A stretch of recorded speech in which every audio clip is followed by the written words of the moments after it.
Nurse, nurse देखो ना, मेरा टीवी काम नहीं कर रहा है फिर से।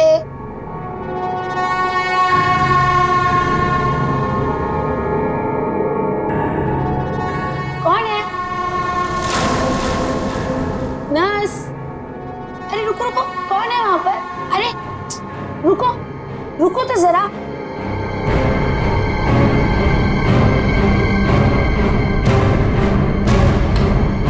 नर्स,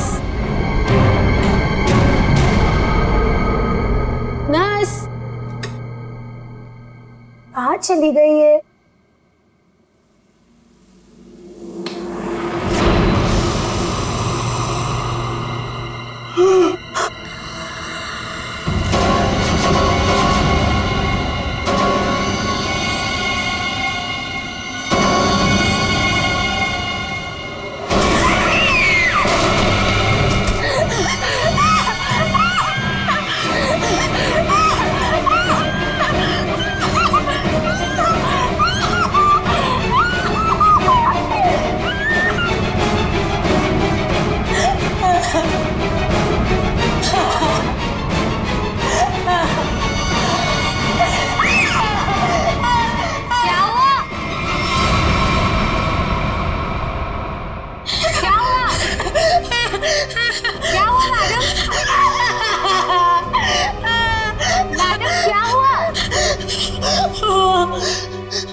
एक अजीब सी आत्मा। हाँ, कोई नहीं है मैडम। इस फ्लोर पे आपके अलावा और कोई नहीं है। एक अजीब सी औरत। रुकिए, मैं देकर आती हूँ। मैं देकर आती हूँ।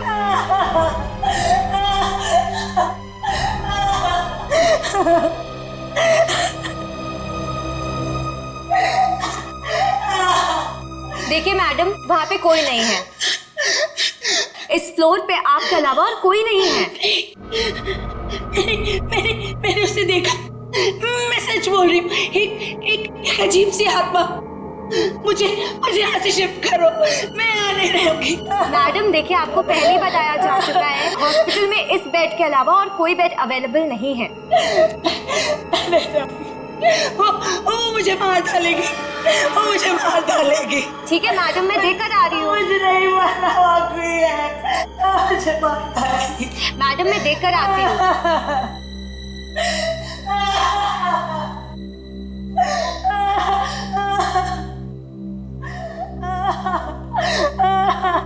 कौन है? कोई है?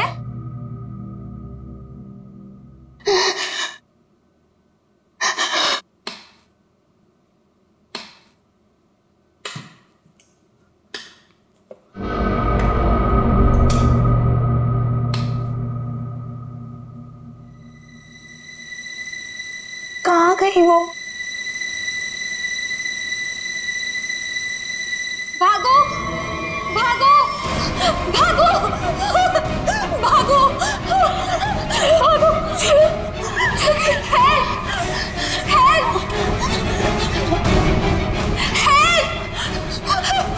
हेल्प। चलो मुझे मरना नहीं है। चलो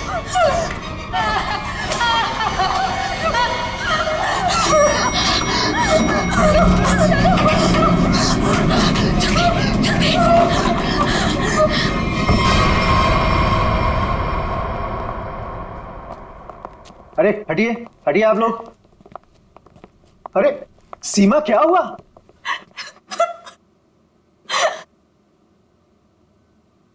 अरे बेटा, क्या हुआ?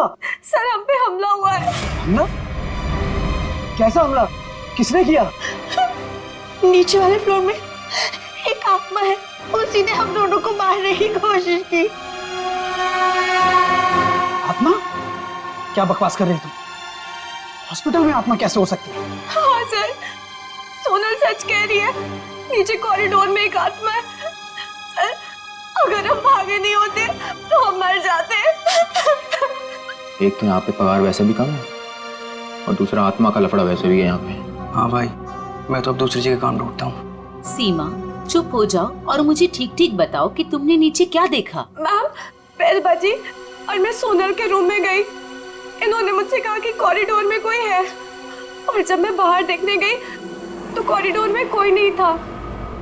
कौन है वहां?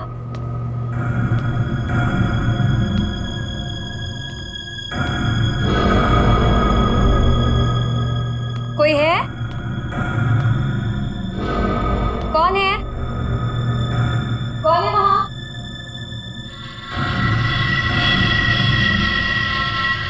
कौन है? कोई है?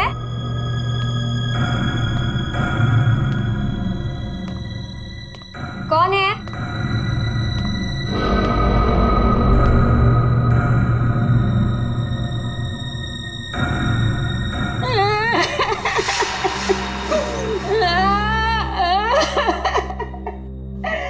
क्यों रो रही हैं आप? आप ठीक तो है ना? सुनिए, आप ठीक तो हैं? कोई मदद चाहिए आपको?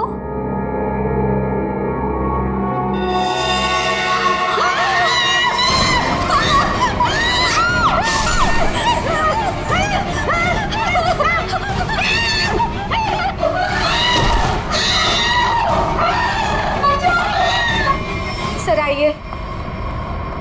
सर, वो 11 नंबर कमरे के सामने ही उस आत्मा ने मेरे ऊपर हमला किया था। सर, मैं नहीं जाऊंगी वहां।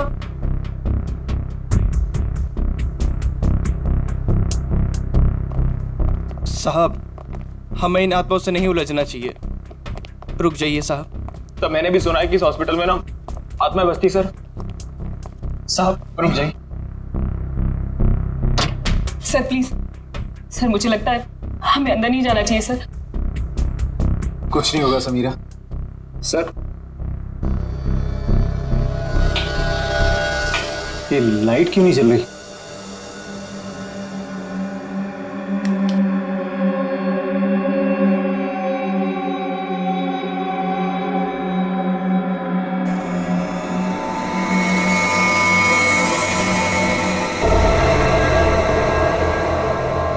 लगता बेड पे कोई है। सर प्लीज मत जाइए। Sir please. साहब सर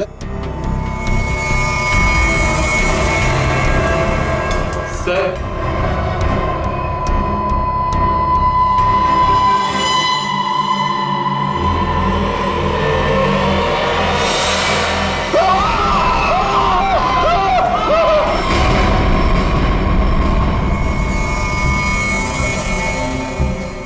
माय गॉड, कितने बुरी तरह से खरोचा है इसके चेहरे को। गले की नस भी कटी है।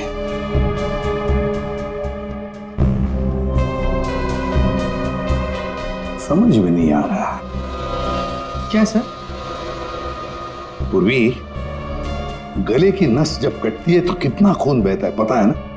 यहां देखो, इसके गले की नस कटी है लेकिन खून सिर्फ गले के उधर है, इस शर्ट के आसपास, और बस सिर्फ इस बेडशीट पर। ये कैसे हो सकता है? अरे अपने आप को बचाने के लिए वो यहां से वहां इधर से उधर भागा होगा ना, तो खून आसपास तो गिरना ही चाहिए, या तो कुछ भी नहीं है। सर कहीं ऐसा तो नहीं कि ये जब इसकी मौत हुई तो ये बेहोश पड़ा था? सर या फिर इसे कहीं और मारकर बॉडी यहाँ पर छुपा दी हो। नहीं, कुछ न कुछ तो गड़बड़ जरूर है, कुछ न कुछ तो गड़बड़ जरूर है। देखते हैं।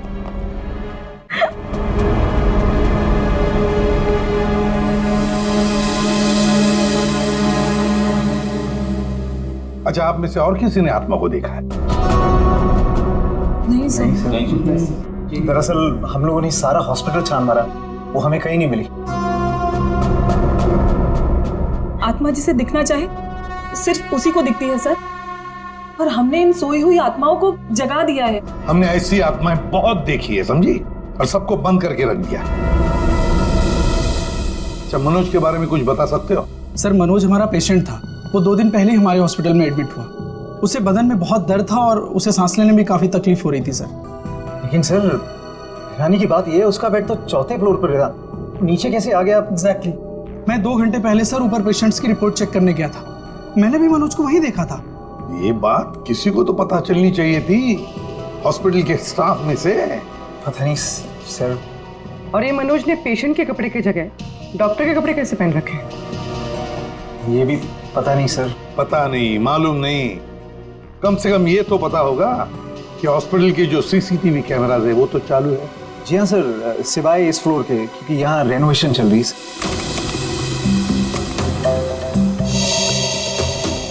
सर, ये है मनोज का रूम, कॉरिडोर का आखिरी कमरा, रूम नंबर 404। अच्छा,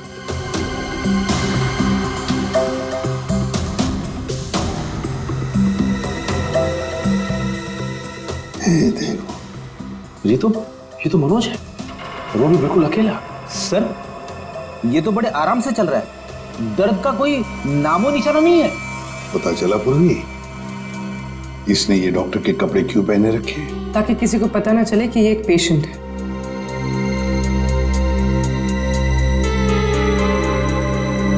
सर इसने कुछ छुपा कर रखा है। रुको, लिफाफे जैसी चीज है, क्या लेके जा रहा है वो इस लिफाफे में?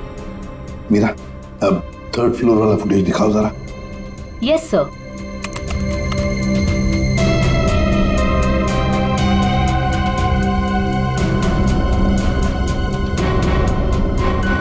सर वो लिफाफा इसके हाथ में अभी है ही नहीं।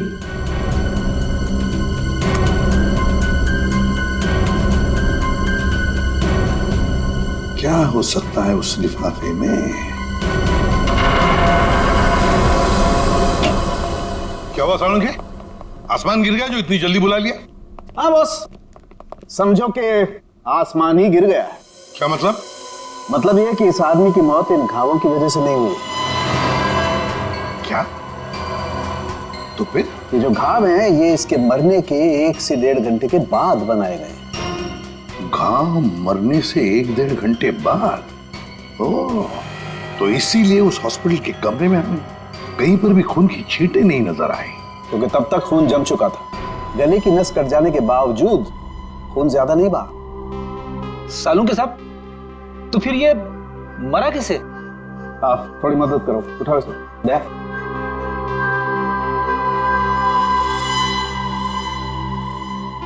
बस ये देखो, इंजेक्शन का मार्क। मतलब पहले इसे जहर देके मारा गया और फिर किसी नुकीली चीज से ये घाव बनाया गया, ताकि ऐसा लगे कि इसकी मौत किसी आत्मा की वजह से हुई है। बिल्कुल। अच्छा सालू के साहब, इसे मारने के लिए किस तरह का जहर दिया गया था? सचिन, थोड़े टेस्ट अभी बाकी हैं, जल्दी पता लगेगा। Sir 1 minute. क्या हुआ? सर इस पैंट की सिलाई के अंदर कुछ छिपा हुआ है, यहाँ पे। हाँ, कुछ तो है बॉस अंदर।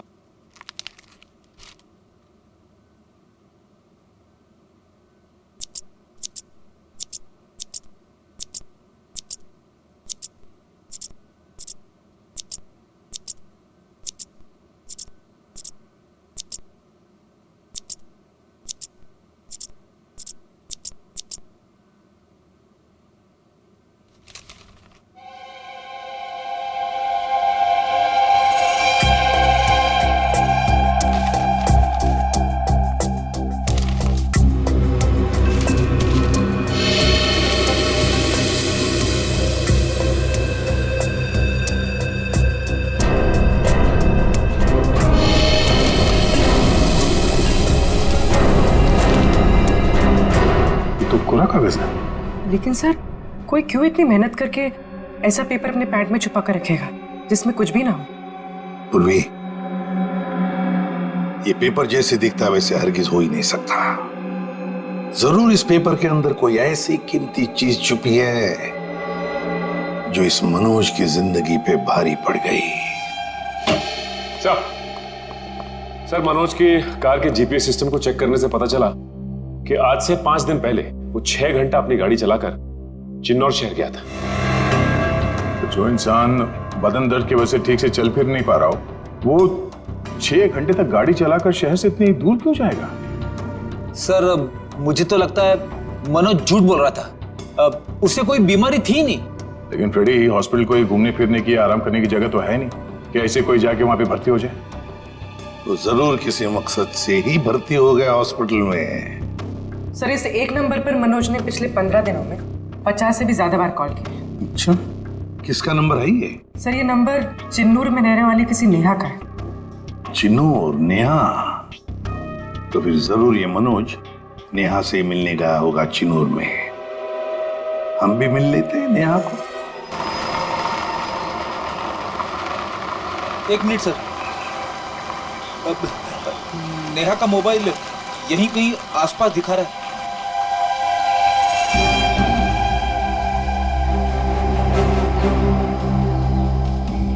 आसपास गाड़ी के अलावा तो कुछ भी नहीं। क्या वो इसी गाड़ी में तो नहीं? पर सर, वो ऐसे वीरानी में क्या करने आई होगी?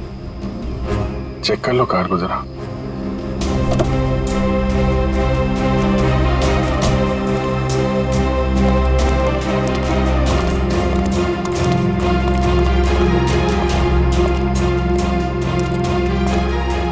सर, गाड़ी में तो कोई नहीं है। ए, हाथ ऊपर करो। चला के करने की कोशिश की ना तो खोपड़ी उड़ा दूंगी। गन नीचे। कौन हो आप लोग? हम लोग सीआईडी से हैं। गन लेके क्या कर रही थी यहाँ पे? मैं किसी का इंतजार कर रही थी और ये मेरी लाइसेंस वाली गन। मेरा काम ही कुछ ऐसा है कि मुझे कभी भी जरूरत पड़ सकती है इसकी। क्यों? ऐसा क्या काम करती हो कि तुम्हें गन की जरूरत पड़ती है? हा? प्राइवेट डिटेक्टिव हूँ मैं। Private detective? जी हाँ। किसी मनोज नाम के आदमी को जानती हो तुम? मनोज? क्लाइंट है वो मेरा। है नहीं, था। अब वो मर चुका है। मर चुका है? ओह माय गॉड, कैसे? क्या काम कर रही थी तुम मनोज के लिए? उसने मुझे अशोक नाम के आदमी को ढूंढने के लिए हायर किया था। अशोक? कौन है ये अशोक? अशोक कई साल तक जेल में बंद था और जेल से छूटने के बाद ही वो अपना नाम पता सब बदल कर किसी छोटे से शहर में रह रहा था। कि मनोज का एक मुजरिम से क्या कनेक्शन है? वो तो मैं नहीं जानती, लेकिन हाँ, मनोज ने मुझे अशोक के गांव का पता दिया था।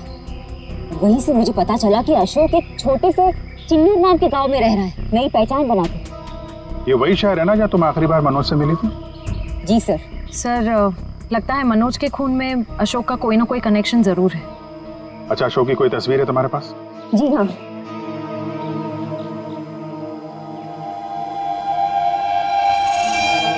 मनोज के मर्डर केस में हमें इसकी तलाश है। एक बार तुम इसे ढूंढ चुकी हो, इसे ढूंढने में हमारी मदद करोगे तुम? बिल्कुल सर, सीआईडी की हेल्प करने में मुझे बहुत खुशी होगी। 32 मिखिलेश के, 33 सुभद्रा डी, 34 सुपेश सी, ठीक है, 35 मानव डी। क्या जिंदगी है यार, मुर्दों के साथ रात गुजारनी पड़ती है। अरे ये 37 नंबर कहाँ गया? कहाँ चला गया यार? लाश है। हो सकता है कोई रिश्तेदार लेकर गया हो। कोई रिश्तेदार लेके गया हो तो कम से कम इसमें एंट्री तो होती रजिस्टर में। मुझे लगता है हमें किसी को बताना चाहिए। इस जगह में कुछ तो है, इस हॉस्पिटल में कुछ है। अरे ये क्या हो रहा है? अब ये क्या होने लग गया? रोहन भाग, मेरी बात मान, भाग यहाँ से। आजा, भाग जा। संजय! संजय! संजय! संजय! संजय! संजय! संजय! संजय!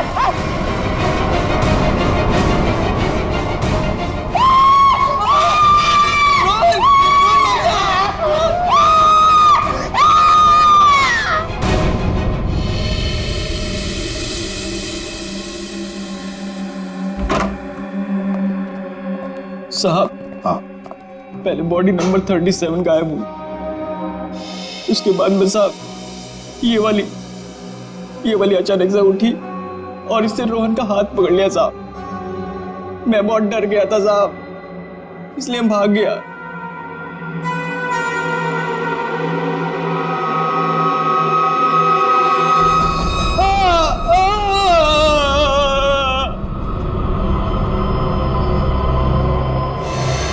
सर, करोज के निशान तो बिल्कुल मनोज जैसे। हाँ, है तो बिल्कुल मनोज जैसे। सचिन, उठाओ इसे जरा देखते हैं, इसे भी इंजेक्शन दिया है क्या? इंजेक्शन का तो कोई निशान नहीं है। रख दो संभाल के। सर, मनोज और रोहन दोनों की मौत हॉस्पिटल में हुई है। जरूर इनका आपस में कुछ ना कुछ लेना देना जरूर होगा। हाँ, हो सकता है।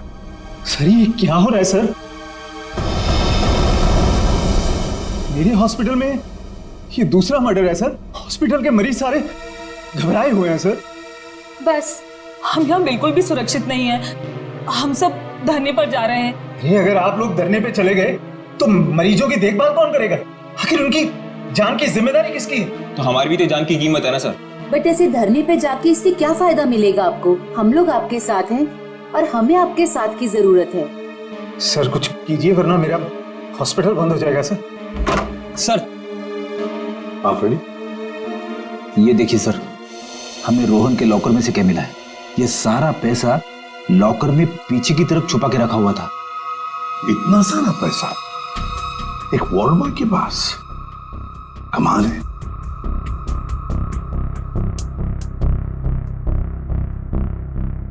आप में से कोई जानता है इस पैसे के बारे में? नहीं सर, हमें कुछ नहीं पता। किसी को भी नहीं पता? नहीं सर। सर ये रोहन जरूर किसी गलत काम में इन्वॉल्व हुआ और शायद इसी वजह से इसकी मौत हुई हो। हाँ, हो सकता है।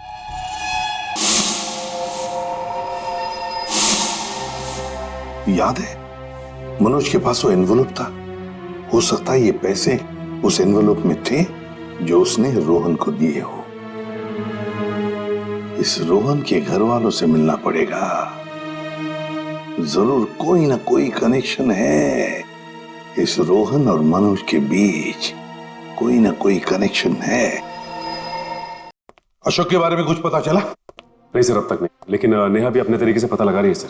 सर, अशोक की तस्वीरें हमने अपने सारे खबरियों को और पुलिस स्टेशन पे भिजवा दी है। ग्रेट। अपूर्वी, कुछ पता चल रहा है इस कोरे कागज के बारे में? नहीं सर, सारे टेस्ट करके देख लिए, कुछ पता नहीं चला। क्यों इस कागज को लेके घूम रहा था वो मनोज? क्या वजह हो सकती है? ऐसा क्या है इस कागज में? क्या हो सकता? एक मिनट, दया, कुछ याद आ रहा है। साउथ अमेरिका में जो ड्रग स्मगलर्स है ना, आपसी बातचीत के लिए वो लोग एक खास तरीका इस्तेमाल करते हैं। पूर्वी, यूवी लैंप लेकर आओ। रेडी? लाइट्स ऑफ करो।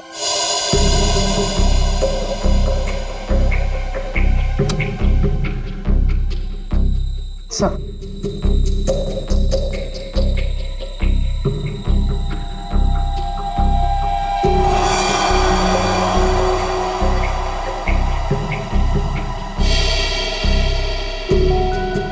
आप ठीक कह रहे थे सर?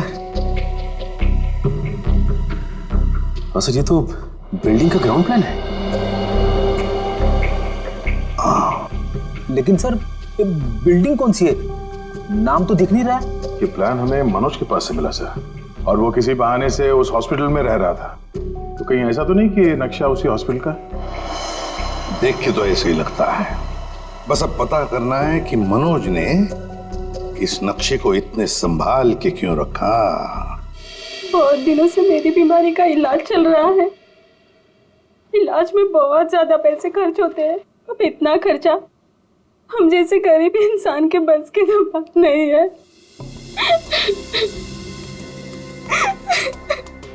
इसलिए रोहन बहुत चिड़चिड़े हो गए थे।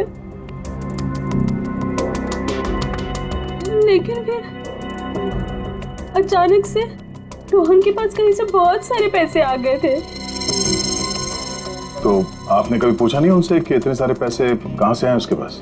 मैंने पूछा, लेकिन हर बार वो बात को टाल देते। सर ये इतनी सारी दवाइयां अंदर छुपा कर रखी गई थी।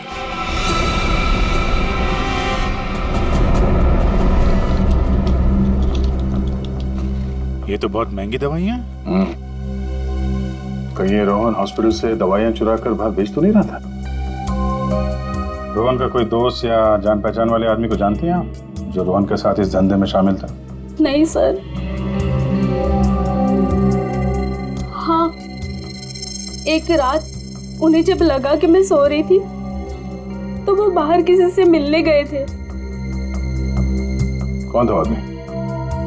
बाहर बहुत अंधेरा था, मैं नहीं देख पाई, लेकिन ना रोहन उन्हें बार बार सर कह के पुकार रहे थे। सर? कुछ और कुछ याद आता है उस आदमी के बारे में? कोई भी बात? वो आदमी ना लंगड़ा के चल रहा था। लंगड़ा के चल रहा था? रोहन उस आदमी को सर बुला रहा था।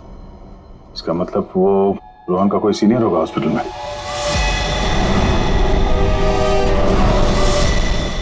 अरे सर, उस हॉस्पिटल का प्रबंधक विजय, वो भी तो लंगड़ा के चलता था। विजय? क्या बेकार की बातें कर रहे हैं सर आप? मैं अपने ही पेशेंट्स को मार के अपने हॉस्पिटल को बदनाम क्यों करूंगा? क्या बात है मिस्टर विजय, आप तो बहुत ही भले आदमी हैं। अगर आप अपने हॉस्पिटल के बारे में इतना ही सोचते हैं तो ये बताइए कि अपने ही हॉस्पिटल की दवाइयों की कालाबाजारी क्यों कर रहे हो? दवाइयों की कालाबाजारी? मैं कुछ नहीं जानता यार। एक सवाल से ही दादा पापा हो गया इनका। देखो विजय बाबू, रोहन की पत्नी से हम लोग मिल चुके हैं। उसने रोहन के साथ झगड़ा करते हुए तुम्हें खुद देखा है। हॉस्पिटल का स्टाफ, डॉक्टर्स सब दवाइयों की चोरी को सही बता रहे हैं, समझे? तुम्हारी पोल खुल चुकी है मिस्टर, और हम ये भी जानते हैं कि तुम्ही ने रोहन को इन सब में फंसाया है। अब जरा सोचिए, हॉस्पिटल की कितनी बदनामी होगी जब लोगों को पता चलेगा कि यहाँ का प्रबंधक खुद हॉस्पिटल को लूटने में लगा हुआ है, यहाँ की दवाइयाँ चोरी करके बाजार में बेच देता है। अब आप खुद कबूलोगे या हमारे पास और भी तरीके हैं मुंह खुलवाने के? मुझे माफ कर दीजिए सर, मुझसे गलती हो गई। वो कुछ दिनों से मेरी फाइनेंशियल पोजीशन ठीक नहीं थी, इसलिए ये सब करने के अलावा मेरे पास और कोई चारा भी नहीं था। तो रोहन को तुमने हिस्से के लिए मार दिया? नहीं सर, मैंने किसी को नहीं मारा। इन हत्याओं से मेरा कोई लेना देना नहीं। वो तो कुछ दिन पहले मनोज मुझसे मिलने आया था और कह रहा था कि उसे इस अस्पताल में दवाइयों की चोरी के बारे में पता चल गया है। तो उसे पता चल गया था कि तुम ये सब कर रहे हो? नहीं सर, उसे ये पता चल गया था कि अस्पताल नुकसान में चल रहा है। वो इसे खरीदना चाहता था। फिर बेचा क्यों नहीं? वो इसे गिराकर एक कमर्शियल बिल्डिंग खड़ी करना चाहता था। तो तुम मान गए? नहीं सर, मैंने मना कर दिया। तो फिर जो आदमी इस हॉस्पिटल को खरीदना चाहता था, वो मरीज बनके यहाँ भर्ती क्यों हुआ? ये मुझे पता नहीं मैडम। अब अगर इलाज करवाने के लिए कोई हॉस्पिटल में आता है तो हम उसे मना कैसे कर सकते हैं? जो मनोज के हाथ में लिफाफा दिखा था, हो सकता है वो पैसे उसने रोहन को इसलिए दिए हों कि दवाओं की चोरी के पीछे जो असली मुजरिम है उसे वो एक्सपोज कर सके। अगर ऐसा होता तो ये हॉस्पिटल बदनाम हो जाता और ये हमेशा के लिए बंद। जो दो लोग ऐसा कर सकते थे वो तो रहे नहीं। अब तो कोई बचा भी नहीं है जो तुम्हारी पोल खोल सके। क्यों? मैं अपने बच्चों की कसम खा के कहता हूं सर, मैंने किसी को नहीं मारा। मैं बेईमान हो सकता हूं लेकिन हत्यारा नहीं सर। लगता तो है ये झूठ नहीं बोल रहा। ये मनोज किसी अशोक को ढूंढ रहा था ना?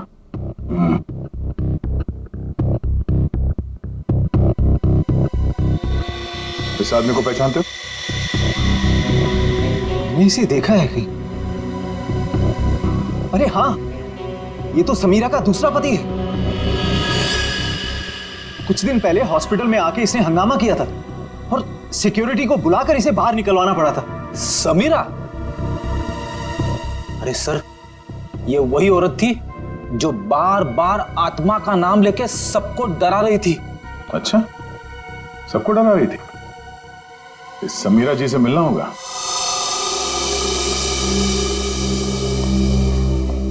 एक्सक्यूज मी, ये समीरा किधर है? वहां पर। ठीक है, बोलो। समीरा? हाँ? ये अशोक कहाँ मिलेगा? मुझे नहीं पता। जब से उस सरफिरा आदमी ने यहाँ कर हंगामा किया है, मैंने उससे बात नहीं की है। तुम्हारा पति है ना? था, फिर जब से मुझे पता चला कि वो एक अपराधी है, मैंने उसे छोड़ दिया। हम लोग अशोक को ढूंढ रहे हैं और पता नहीं वो कहाँ जाके छुप के बैठा है। आप हमें इसके बारे में कुछ बता सकती हैं? ऐसा कुछ जो हम उसके बारे में नहीं जानते। हॉस्पिटल में जब मैं इंटर्न थी तब उसका व्यवहार कुछ और था, और शादी के। क्या मतलब? अशोक यहाँ काम करता था? यहाँ नहीं, इससे पहले यहाँ एक और हॉस्पिटल हुआ करता था जो जलकर राख हो गया। हम दोनों वहाँ काम किया करते थे। समीरा, ये मनोज अशोक को ढूंढ रहा था, तो क्या मनोज ने कभी तुमसे मिलने की कोशिश की? अशोक और मनोज अच्छे दोस्त हुआ करते थे। एक दिन मनोज अशोक को ढूंढता हुआ मेरे पास आया और कहने लगा कि उसका कुछ सामान उसके यहाँ पड़ा हुआ है जो मैं आकर ले लूं। जब मैंने मना किया मुझ में गुस्सा हो गया और कहने लगा अशोक ने जेल जाने से पहले किसी केटू के बारे में बताया था। ये केटू क्या है? मुझे नहीं पता। ये केटू कहीं सुना है। अरे हाँ, वो कुछ साल पहले वो जेडी ज्वेलर्स के यहाँ हीरो की चोरी हुई थी ना, बहुत सुर्खियों में थी खबर। उसमें से एक हीरे का नाम था केटू। हाँ सर, केटू हीरा, मुझे याद है सर। ये खबर तो हर न्यूज चैनल पे थी और मीडिया वालों ने इसका नाम केटू केस रखा था। और ना तो उन चोरी हुए हीरों का कुछ पता चला और ना ही उन चोरों का। तो कहीं अशोक और मनोज, इन लोगों ने तो नहीं उड़ा दिया हीरा? हो सकता है अशोक ने चोरी के हीरे कहीं छुपा के रख दिए होंगे और उसके बाद किसी और केस में पकड़ा गया होगा और मनोज को वो हीरे नहीं मिले। और वो जो मनोज के पास से जो नक्शा मिला था ना, वो जरूर इस पुराने हॉस्पिटल का ही होगा। और सर इसीलिए हमें इसका कोई रिकॉर्ड नहीं मिला, क्योंकि अब वो हॉस्पिटल है ही नहीं। और शायद अशोक ने वो हीरा किसी हॉस्पिटल में छुपा दिया होगा। और इसलिए मनोज इस हॉस्पिटल को खरीदना चाहता था और जब ऐसा नहीं हुआ तब वो इस हॉस्पिटल में पेशेंट बनकर आया हीरे को ढूंढने के लिए। और किसी को इस बात की भनक लग गई और उसने मनोज को मार दिया। सर वो हाँ? आत्मा, वो आत्मा इधर आत्मा से भी मिल लेता।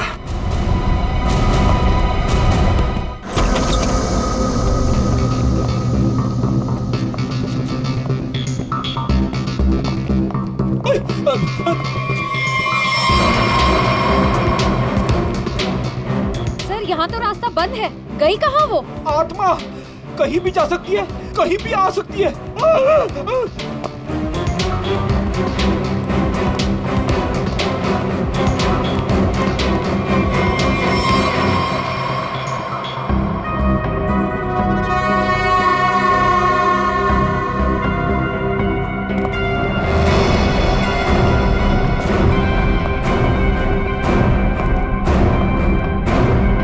सर, यहाँ तो कोई नहीं है, वापस चलें? आई तो यहीं पे है, ढूंढो।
माँ छोड़ दे इसे। तू मेरी प्यारी माँ है ना, माँ मेरी प्यारी माँ है तू। मेरी माँ को छोड़, माँ छोड़ दे, माँ छोड़ दे, माँ माँ प्लीज, माँ प्लीज प्लीज बैठा, प्लीज बैठा, प्यारी माँ है, प्लीज बैठना।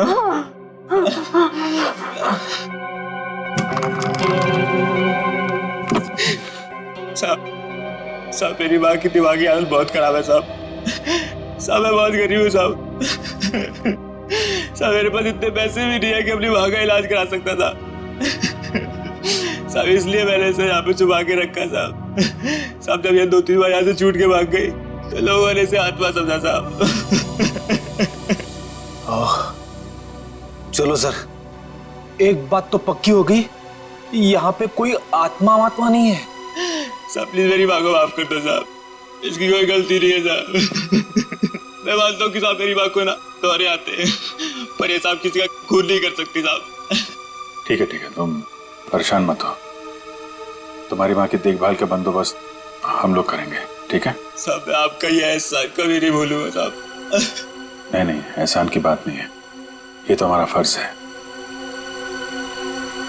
और हो सके तो तुम भी किसी की मदद कर देना। सर लेकिन अब तक हमें खूनी का पता नहीं चल पाया है। वो खूनी भी यही होगा और लूट का माल भी यहीं कहीं छुपा के रखा होगा। वो लूट का माल? वो कुछ देर पहले मैंने ना वो खोदने की आवाज सुनी थी साहब। कहां पे?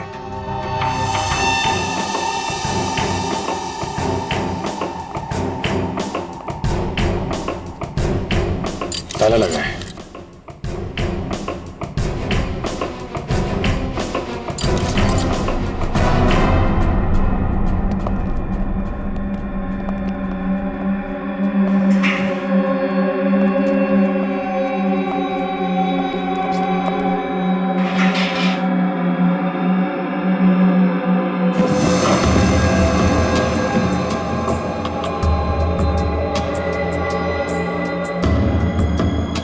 यहाँ पे कुछ है?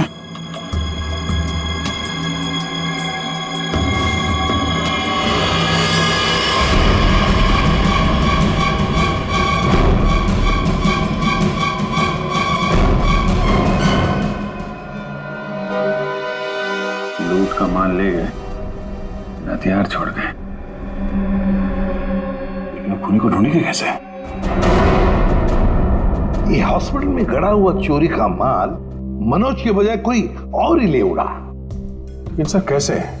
क्योंकि सिर्फ अशोक ही जानता था कि लूट का माल कहां पे गाड़ के रखा गया है। ये मनोज भी जानता था सर, लेकिन वो उन लोगों में से था जो अकेले ही खाना चाहता है। मनोज तो मर गया, बचा अशोक, वही बता सकता है ये तीसरा आदमी कौन है। सर कहीं वो अशोक की पहली पत्नी समीरा तो नहीं? या फिर विजय भी हो सकता है। सर नेहा से मेरी अभी भी बात हुई सर।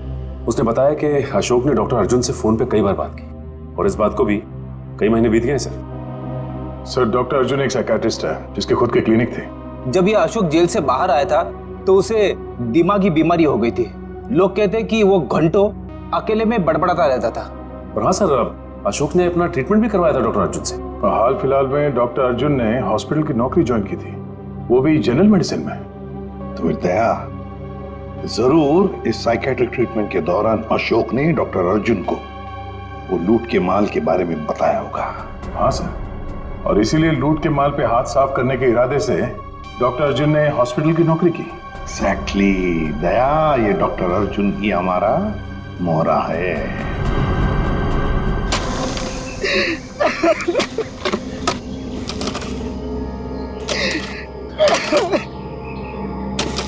तुम ऐसा क्यों कर रहे हो मेरे साथ?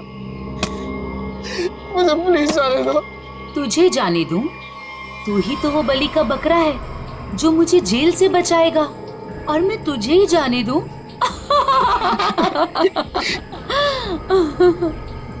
मुझे मत मारो, मेरे छोटे छोटे बच्चे हैं। सॉरी, तुझे तो मरना ही पड़ेगा, और मरने के बाद जब तू किसी को नहीं मिलेगा ना, तो सबको यही लगेगा कि मैंने नहीं, तूने मारा है रोहन और मनोज को, और हीरे लेके फरार हो गया है।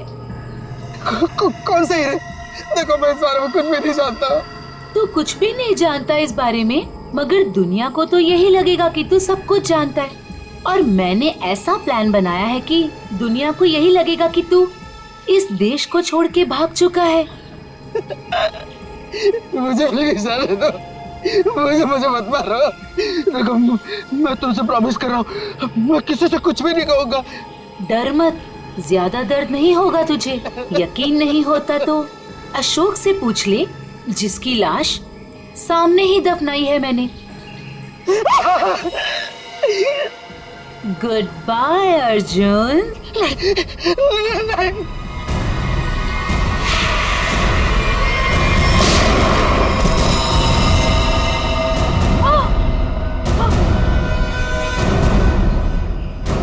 सीआईडी?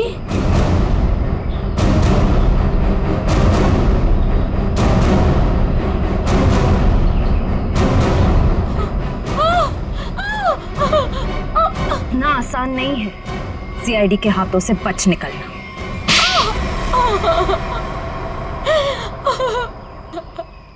तुम्हें अशोक ने चुराए हुए हीरों के बारे में पता कैसे चला? सर, अशोक जेल से छूटने के बाद मुझसे मिला था और वो बहुत अकेला और बहुत परेशान था सर। और सर, वो मुझसे प्यार भी करने लगा था और मेरे लिए वो अपने आप को सुधारना भी चाहता था। अशोक को मैं पहले से जानती थी और वो मुझसे प्यार भी करता था। और एक दिन नशे की हालत में मुझे उसने उन हीरो के बारे में बताया। और तुम्हारे मन में हीरो का लालच आ गया, क्यों? हाँ सर, उन हीरो को बेच के मैं अपने सारे सपने पूरे करना चाहती थी। लेकिन इसके लिए अशोक को क्यों मार दिया तुमने? सर, मैं डर गई थी। मुझे ऐसा लगा कि शायद वो नशे की हालत में किसी और को ना बता दे हीरे के बारे में। और इसके लिए तुमने रघु की बीमार माँ का फायदा उठाया। लोगों को लगा कि ये सारे खून उस आत्मा ने किए। हाँ सर। डॉक्टर विजय और रोहन दवाइयों की कालाबाजारी करते थे, इसके बारे में तुम्हें पता चल गया था। इसलिए रोहन को मारने से सारा शक डॉक्टर विजय पे जाता। हाँ? मोहरे तो अच्छे बिछाए थे और चाल भी अच्छी चली थी, लेकिन मगर आप लोगों ने आके यहाँ पे मेरा सारा खेल बिगाड़ दिया। अशोक तुम्हारे प्यार के लिए सुधरना चाहता था और तुमने हीरों के लिए उसे ही जान से मार दिया। पैसों के लालच में आकर तुमने 3-3 लोगों का खून किया है। फांसी होगी तुम्हें, फांसी।